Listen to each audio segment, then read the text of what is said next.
I'm gonna be reading Pride and Prejudice, Volume 2, Chapter 3. Let's start now. Mr. Gardiner's uh, caution to Elizabeth was punctually and kindly given on the first favourable opportunity of speaking to her alone. After honestly telling her what she thus went on. You are too sensible a girl, Lizzie, to fall in love merely because you are warned against it, and therefore I am not afraid of speaking openly. Seriously, I would have you be on your guard. Do not involve yourself or endeavor to involve him in an affection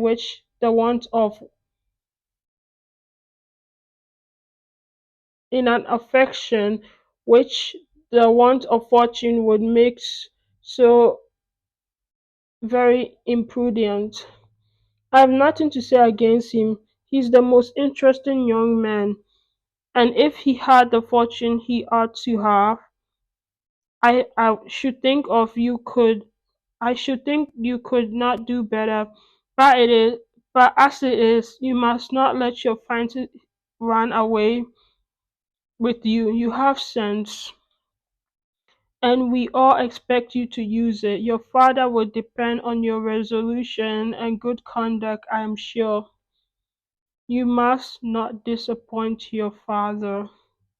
My dear aunt, this is seriously, this is being serious indeed.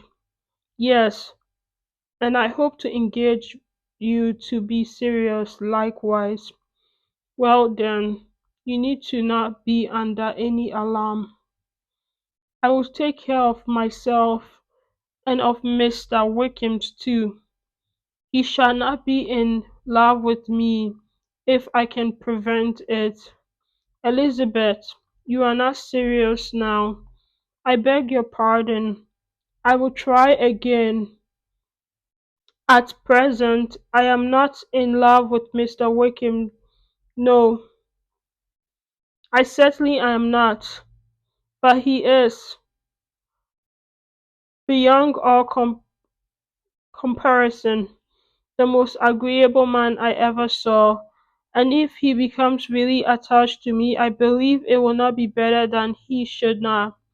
I see the imprudence of it. Oh, that abominable Mr.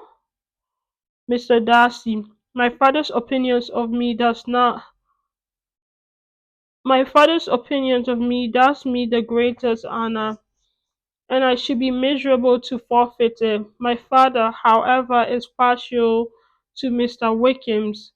In short, my dear aunt, I should be very sorry to be the means of making any of you unhappy. But since we see every day that where there is affection, young people are seldom withheld by immediate want of fortune from entering into an engagement with each other. How can I promise to be wiser than so many of my fellow creatures if I am tempted,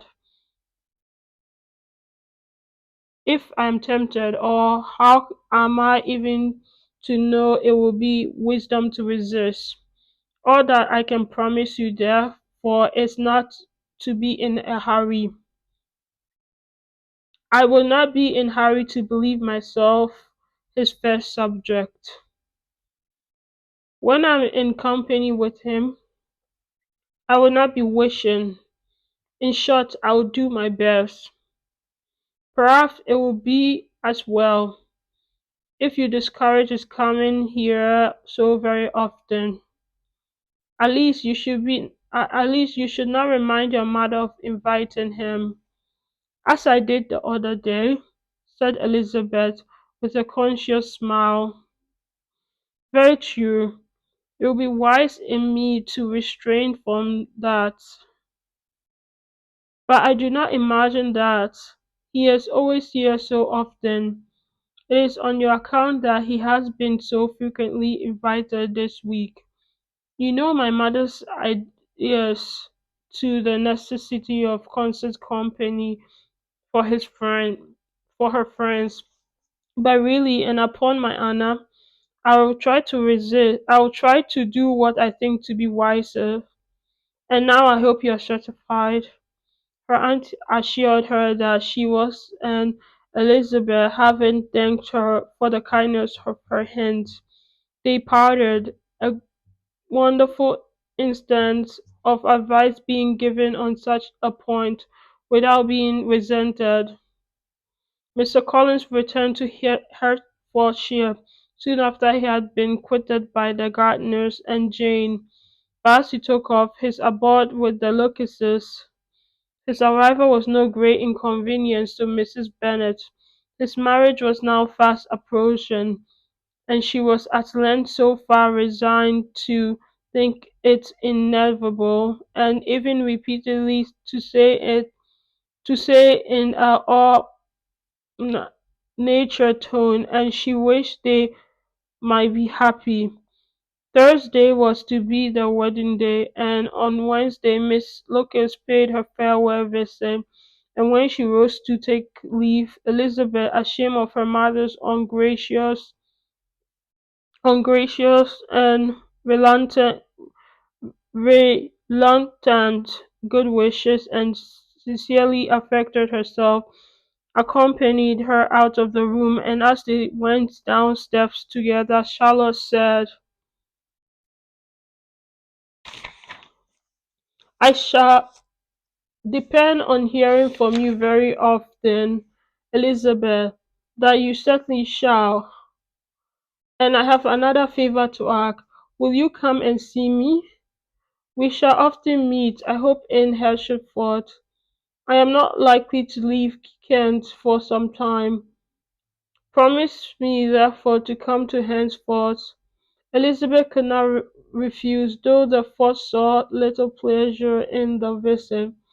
My father and Maria are to come to me in March, added Charlotte, and I hope you will consent to be of the party. Indeed, Elizabeth, you will be as welcome to me as either of them.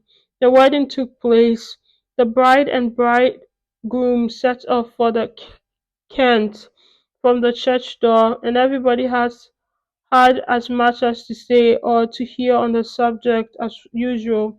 Elizabeth soon heard from her friend that their correspondence was as regular and frequent as it had ever been, and it should be equally unreserved. What reserve was impossible. Elizabeth could never address her without feeling that all the comfort of intimacy was over, and though determined not to stack in as a correspondent, it was for the sake of what he had been rather than what was. Charlotte's first letter were received with a good deal of eagerness. There could not but Oh my goodness, they could not but be curiosity know how she could speak to her new home, how she would not be, how she would like Lady Catherine, and how happy she would dare pronounce herself to be, though when the letters were read, Elizabeth felt that Charlotte expressed herself on every point exactly as she might have foreseen. She wrote cheerfully, seemed surrounded with comfort, and mentioned nothing which she could not praise. The house furniture, neighborhood, and roads were all to her taste, and Lady Catherine's behaviour was most friendly and obliging. It was Mr. Collins's picture of henceforth, and Rosen rashly softened, and Elizabeth perceived that she might wait for her own visits there. To know the rest, Jane had already written a few lines to her sister to announce their safe arrival in England, and when she wrote again, Elizabeth hoped it would be in her power to say something of Bentley's.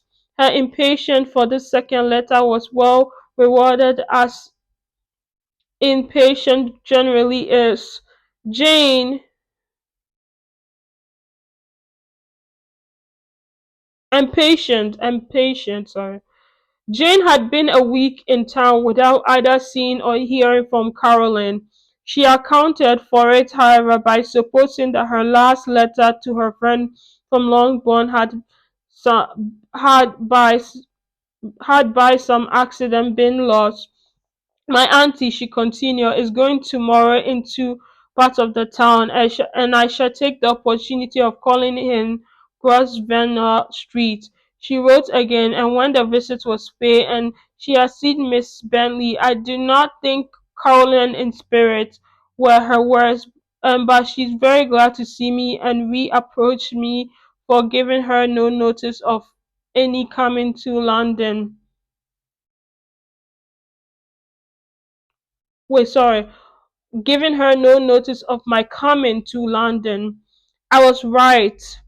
Therefore, my last letter had never reached her. I inquired after their brother, of course. He was well and so much engaged with Mr. Darcy that they scarcely ever saw him. I heard that Miss Darcy was expected to dinner, and I wish I could see her. My visit was not long, as Caroline and Miss Hurt were going out. I dare say I shall soon see them here. Elizabeth shook her head over this letter. It convinced her by her that accident only could discover to Mr. Bentley her sister's being to Mr. Bentley, her sister being in town. 4 weeks passed by, and Jane saw nothing of him. She endeavored to persuade herself that she did not regret it, but she could not no longer be blind to Miss Bentley's inattention. After waiting at home every morning for a fortnight, and inventing every evening a fresh excuse for the visit did at last appear, but the shortness of her stay, and yet more, and the altercation of her manner would allow Jane to deceive herself no longer, and the letter which she wrote on this occasion on her sister will prove what she felt.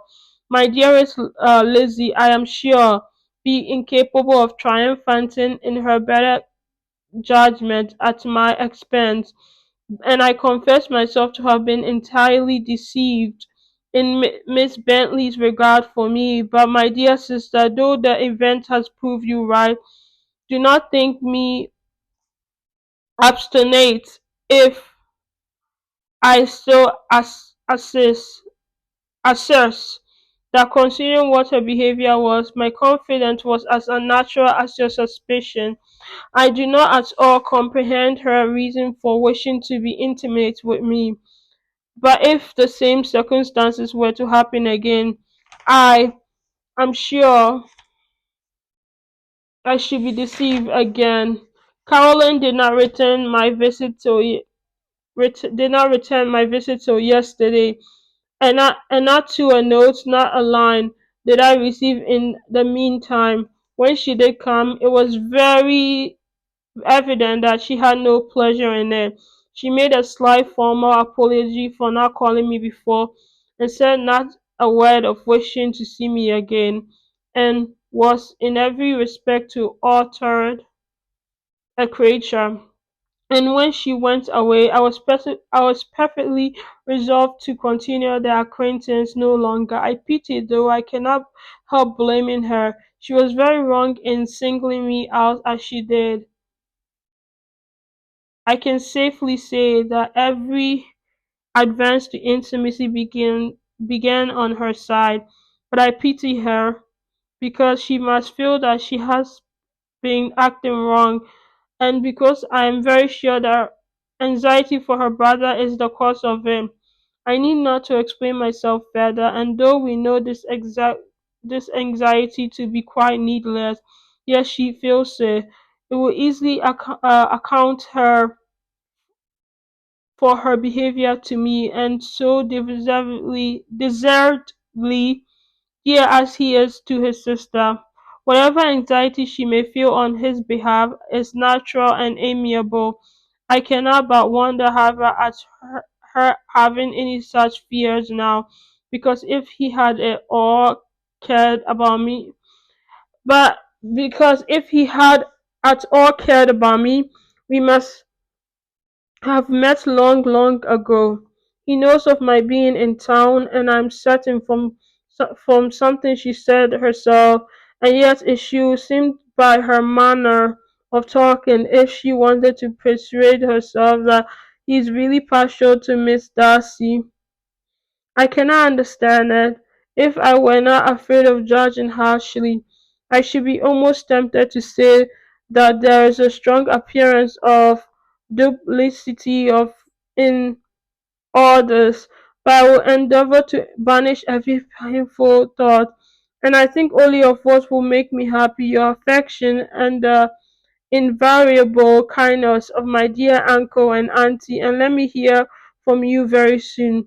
Miss Bentley said something of his never returning Netherfield again, of giving up the house and not with any necessity.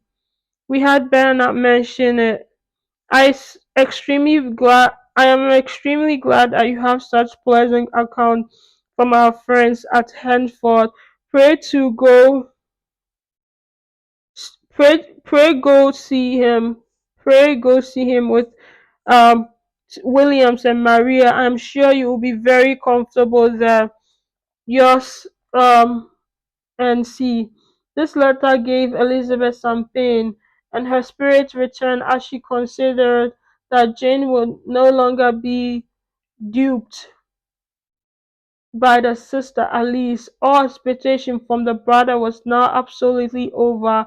She would not even wish for any renewal of his attention. His character sank on every review of it, and as a punishment for him, as well as the possibility and advantage to Jane, she seriously hoped he might really soon marry Mr. Darcy's sister, as by Wickham's account she would make him abundantly regret what he had thrown away. Mrs. Gardiner about this time reminded Elizabeth of a promise concerning that gentleman and required information, and Elizabeth had such to send as my rather gave contentment to her aunt than to herself.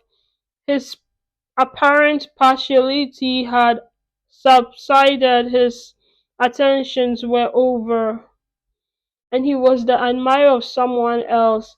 Elizabeth was watchful enough to see it all, but she could not see it and write it of it without material pain. Her heart had been but slightly charged, and her vanity.